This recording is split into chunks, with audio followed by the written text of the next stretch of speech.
உங்கள் favourite TV ஷோக்களை இனி miss பண்ண தேவையில்லை. ZEE5 இல் முற்றிலும் இலவசமாக காணுங்கள். இங்கேயும் எப்பொழுதும். வணக்கம் சார். வணக்கம். எல்லாரும் உட்காருங்க. உங்களை இப்படி பார்க்கவே வருத்தமா இருக்கு சார். உங்களை பத்தி கேள்விப்பட்டதும் ரொம்ப கஷ்டமாயிருச்சு. காப்பையில எனக்கு கஷ்டமானதுனால தான் நான் இப்படி நடிச்சேன். ஏன் உடம்புக்கு என்ன கின்னுன்னு தான் இருக்கி. இப்பத்தானே ஆயிருக்கு. பரவாயில்லையான்னு நான் இனத்தை சொல்லுதீங்க. என்ன சார் சொன்னீங்க? இல்லை ஆமான்னு சொன்னேன். எப்படி பார்த்தாலும் தர்மகர்த்தா பதவி உங்க குடும்பத்தில் உள்ள ஒருத்தருக்கு தானே இருக்கு. ஏத்து நின்று ஜெயிச்சாலும் டாக்டர் பரணி உங்க பொண்ணு தானே சார். உங்களுக்கு அடுத்தது உங்க மக தான் தர்மகர்த்தா. பதவி உங்க குடும்பத்துக்குள்ளேயே தான் இருக்குன்னு நீங்க சந்தோஷப்படுங்க. பதவி குடும்பத்துக்குள்ளார தான் இருக்கு.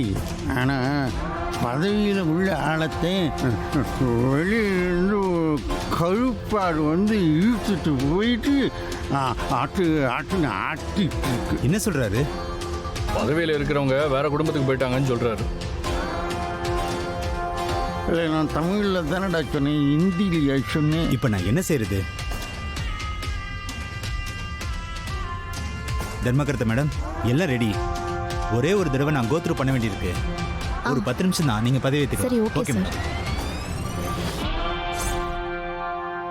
ஏம்ல ஒரு நிமிஷம் அங்கிட்டு வா. என்ன விஷயம்? ஒரு நிமிஷம் வா சொல்லுதேன்.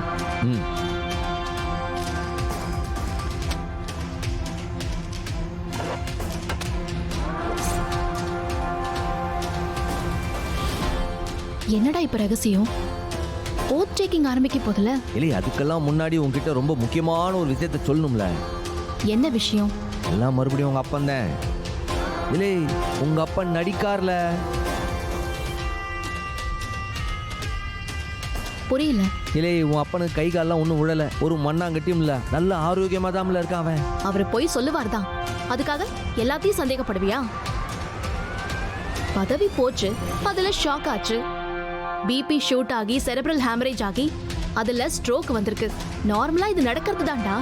இல்லை அந்த ஆளு மூளெல்லாம் நல்லா ஸ்ட்ராங்கா தாம்ல இருக்கு. இல்லை நீயே சொல்லு, அந்த ஆளு கையெழுத்து போட தானே நீ சொத்து நகையெல்லாம் ஆடிட்டிங் பண்ண முடியும். அது உண்மை தானே? ஆமா, வக்கீல் கூட அதான் சொன்னாரு. ஆமா, அந்த ஆள் கையெழுத்து போட்டா நீ அடுத்த நிமிஷமே கணக்கு வழக்க கேட்டு பார்க்க ஆரம்பிச்சிடுவ. அப்புறம் கோயில் நகைலாம் எல்லாம் டூப்ளிகேட் தான் நீயே கண்டுபிடிச்சிட்டீங்கன்னா அடுத்த நிமிஷமே அந்த ஆள் ஜெயில கிடப்பான். அதை நடக்க விட்டுருவாரா அவரு? என்னால நம்பவே முடியல.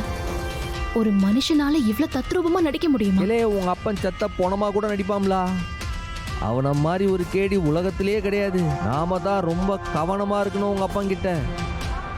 பா, எனக்கு என்னமோ சத்தியமா அதெல்லாம் புரியவே மாட்டேங்குதுடா. நீ எப்படி அவ்வளவு கன்ஃபார்மா நடிப்புன்னு சொல்ற? இல்லை காலையில உங்க அப்பனை போய் வீட்டுல பார்க்க போனோம்ல. ஆமா. அப்படியே குண்டு கட்டாத தூக்கிட்டு அவரை வண்டியில போட்டு வந்தோம்ல. ஆமா. முன்னாடி அந்த ஆளு கொசு கடிக்கின்ட்டு அந்த சொத்த கையால ஆருக்கும் தெரியாம டப்புன்னு அடிச்சாரு. அதை நான் பார்த்துட்டேன். ZEE5 ஆப்பை டவுன்லோட் செய்து அனைத்து எபிசோடுகளையும் இலவசமாக பாருங்க.